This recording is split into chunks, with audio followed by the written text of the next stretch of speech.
માં લાખાવડ ગામે પૌરાણિક તોતડ માતાજીના મંદિરે આસો સુદ આઠમના દિવસે પરંપરાગત પલ્લી મહોત્સવની ઉજવણી કરવામાં આવી છે।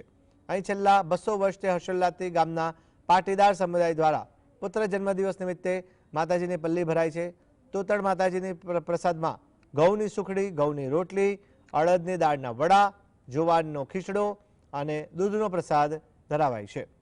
ગામના અને બહારના કોઈપણ સમાજની બેન દીકરીઓને પુત્ર ના હોય તો તોતડ માતાજીના મંદિરે બાધા રાખવાની શ્રદ્ધા છે।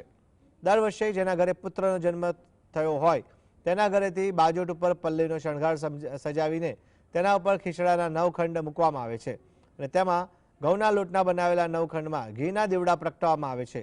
તેની બાજુમાં 9 સુખડીના ટુકડા તથા 9 અડદની દાળના વડા અને 9 રોટલી મૂકીને મંદિરના ચોકમાં માતાજીના જયઘોષ સાથે લાવવામાં આવે છે।